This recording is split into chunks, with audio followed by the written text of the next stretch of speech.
Brought to you by Biologically. Ladies and gentlemen, welcome to this edition of Conversations. Today, we have a doctor, and not just a doctor. He has over 22 years of clinical experience with extensive experience in management of critical care, quality, and inpatient safety. Dr. Satheesh Kumar is our guest for today. An alumni of the Indian School of Business, Hyderabad, he is a critical care specialist, anesthetist, and emergency medicine expert in advanced hemodynamic monitoring and management, advanced mechanical ventilation strategies, management of ARDS, severe sepsis, septic shock, and multi-organ dysfunction syndrome. Dr. Satheesh has extensive experience in different aspects of hospital management, including manpower planning, selection, facilities administration, cross-divisional coordination, and liaison with external bodies for smooth running of the hospital, prompt patient care services, and development of patient-focused well-being policies and strategies.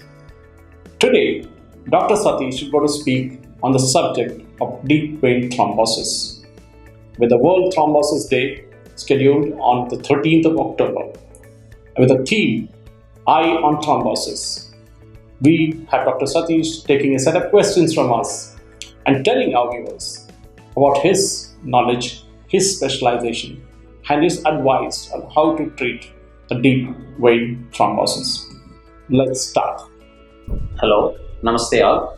Thanks Mr. Suresh sir for giving me an opportunity to talk on thrombosis, which is really a devastating disease and which is not being actually caught in the routine management of the patient in hospital. Thank you. Thanks for giving me this opportunity. Let us go ahead.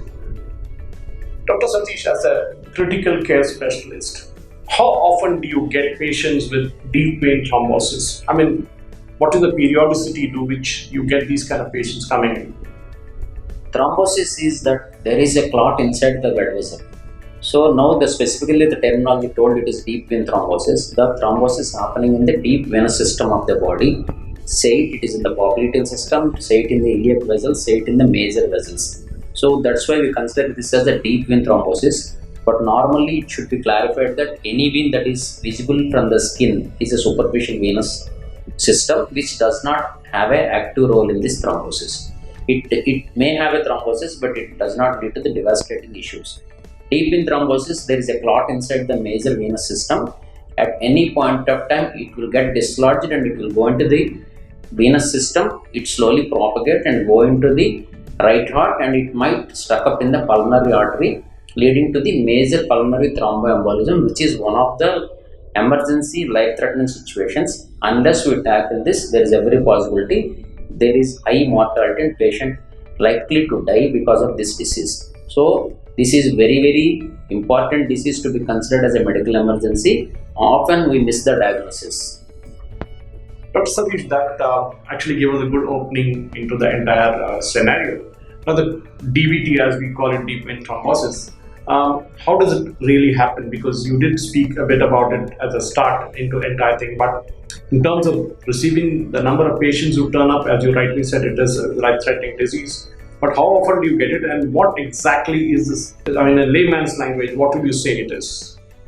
So, to have a deep vein thrombosis, normally we have the entities like chronic immobilization, patient who is in the ICU for more than 24 hours, patient who is on ventilatory support.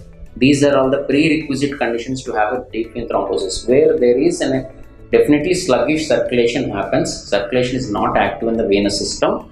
And when the patient is, example like we can say that long-term air travel, like when people traveling to US, 14 hours they are sitting ideally, that is one thing. There is a possibility there is a sluggish circulation which enhances the clot formation. So normally in the medical side we say that it is a virtuous triad. So immobilization, sluggish circulation, there is some inflammation inside the venous system. All these things contribute to the deep vein thrombosis. But apart from this, there are other risk factors, like there is a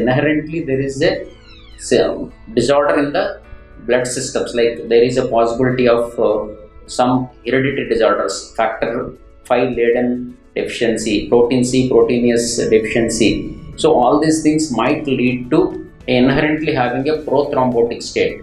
So that is a diseased condition. But patient who is not having an as such disease may have a deep vein thrombosis because of these risk factors, like patient who is in a chronic immobilization, long bone fractures, who is having inherent cancers, and elderly age group. All these things are risk factors to have a deep vein thrombosis. But if you say that in general public, if these patients are having these risk factors, there is every possibility they will get it. Otherwise, any patient who is hospitalized in ICU for more than 24 hours, who is on ventilatory support for more than 24 hours, there is every possibility these patients will land up into deep vein thrombosis. So that's why in a patient who is in ICU, we definitely look into these aspects, like to prevent this, we use these patients on anticoagulants. Usually these patients are kept in anticoagulants as long as their stay is there in the ICU. Yes, Dr. Satheesh, I often remember people telling that, when you're on a long haul flight for 16, 18 hours, these kind of conditions come up. But as a specialist, you are aware of what this entire thing is all about. But there are many general physicians who are really not aware of DVT and how to identify patients who come in with DVT. Is there a way in which these patients can be identified? And as a general physician, when they look at a patient, how do they know whether this patient has a DVT or does not have one? How do you look at that? So, DVT wise, when the patient approaches a doctor with the following symptoms, like patient is having a unilateral limb swelling, one limb is swollen, one limb is became red, and there is a risk factor to have this, what I told you previously, like long-term travel, long bone fracture, having a pre-existing cancerous diseases, all these things should trigger that this patient might have a DVT. So these are the things, like clinically, if you see that there is a limb swelling, unilateral limb swelling, which is already having a chronic immobilization, and now the patient is having some breathlessness, new onset, which is not related to any heart disease or lung disease as per se, there should be suspicion that this patient may have a DVT. Well, Dr. Satheesh, yeah, you're right. You said swelling of the limbs and redness and other factors do come into account. But quite often, the DVT may be mimicked by other diseases. It may or may not be that. But in case the doctor gets it wrong and you imagine that the DVT is not there and he starts treating for the other kind of diseases that are present, because quite often they are mimicked, are there any inherent dangers if it is left at that point in time? What, according to you, are those dangers? Sir, I take your question into two parts. Part one is, what are the investigations that supports this diagnosis? So thing is, having these, normally we call it as Wells criteria or Geneva criteria is there. So Wells criteria, they say that these are all the 7 risk factors. Having these risk factors, we go into the probability assessment, mild probability, moderate probability and high probability.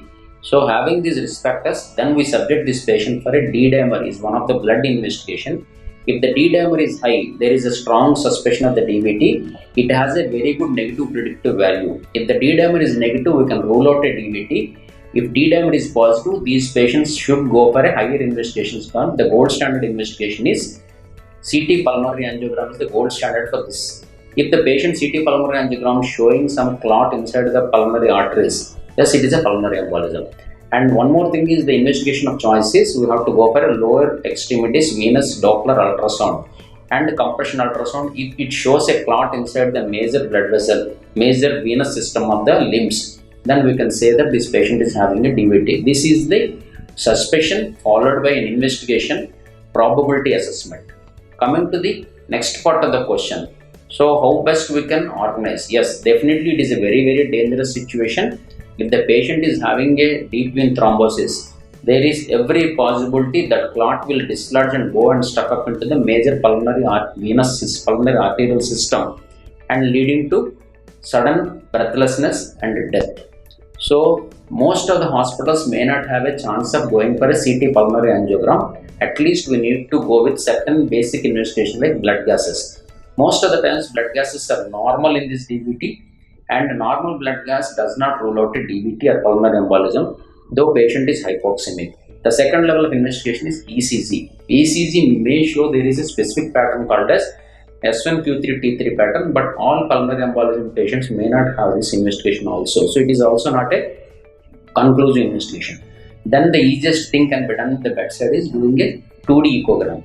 If the 2D echo is showing there is a right heart enlargement, RARV dilatation, pulmonary arterial hypertension, or there is a tricuspid regurgitation, these things indirectly say that the patient having high probability as per the clinical aspects, then corroborative evidence with these investigations may clinch or add to the diagnosis if the CT pulmonary angiogram cannot be done. So, having a high probability, having a risk factor, limb swelling, Doppler positive, T-diameter elevated, CT pulmonary angiogram is the level of investigation we need to come up. If CT could not be done, at least we have to do a 2D echo and find out the right-sided heart failure, right-sided heart events. Then we can easily diagnose this pulmonary embolism, because the treatment is very, very easy and life-saving. If you just give an anticoagulant, patient will survive. Dr. Satheesh, you really took us to that diagram. You split the question into two parts. One is about the kind of tests that need to be done to confirm whether it's a DVT or not, and then kind of got into the basic part of how the treatment procedure can be organized. Now, my specific question to you that's coming up is, what is the actual treatment for DVT? I mean, what exactly do doctors need to do to treat patient with DVT? Are there any specific treatment procedures? Yeah. Treatment is very simple, sir. It is low molecular weight heparin or any heparin derivatives. Unfractionated. There are three varieties of things what we really available now. It is, first thing is unfractionated heparin. Second thing is low molecular weight heparins and newer oral anticoagulants. So normally we start the patient with the injectable unfractionated low molecular weight heparins like enoxaparin or dalteparin.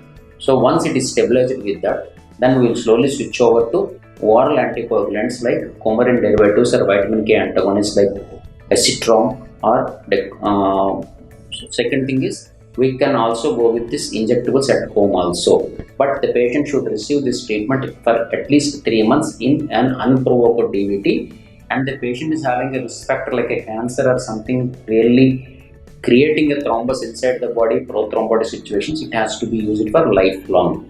So the mainstay of treatment is low molecular weight heparin, subcutaneously to be given initially, therapeutic dose of 1 mg per kg body weight twice daily. And once the situation is under control, then we have to switch over to oral anticoagulants and discharge the patient to home and with the follow-up of investigations. Dr. Satheesh, I mean, you really described the treatment procedure for us, but quite often deep vein thrombosis, the patients who have deep vein thrombosis do get treated, do get cured, but there is a tendency for them to get it back again. That is, there might be a repeat of it. In such a case, what do you think can happen? Is there a possibility, and what do you, in your extensive career, you must have seen a number of cases like this. How does it really work? I mean, is there a chance of this happening? And if it happens, what are the procedures we done? As I previously discussed, that there are two entities, unprovoked DVT and provoked DVT. Unprovoked DVT is DVT happened by itself. We don't know why it has happened, because if just some risk factor is actually playing there. There are certain situations where there is an internal pathology. We have to look into etiology of the DVT. Why this is happening? Is there anything that is triggering prothrombotic state in the patient? That is what we call it as patient who is having a existing cancer inside the body. Patient who is having a constantly thrombus formations like protein C, protein S deficiency, high homocysteine levels. All these things are prothrombotic states. If these things are there, we need to have a constant monitoring and treatment lifelong for these patients. If this an unprovoked DVT happened like a long duration flight travel, that itself is the reason for the DVT. So first of all, identification of DVT is one thing, and we need to identify the etiology of the etiology means what is the reason for this DVT has happened in this patient. If we identify the reason, treat the cause, then the DVT will not relapse. If we don't know the reason, and it is, we can't call it as an unprovoked DVT, and we just give it for 3 months of anticoagulation and we just follow it up. If it is a provoked DVT, we find that there is a definitive etiology like patient is having a prothrombotic status. Treat that condition, DVT will not relapse. Deep vein thrombosis. You heard Dr. Satheesh explain in detail about the various facets that DVT comes up against and what treatment procedures do doctors and specialists have. I'm sure you have a lot of questions that may come up post after hearing this video or this podcast. What I would request you is to write into the email ID that will be described along with this telecast or the podcast. And surely we'll get Dr. Satheesh to answer your questions to the best extent possible. Powered by IMC Health Bites.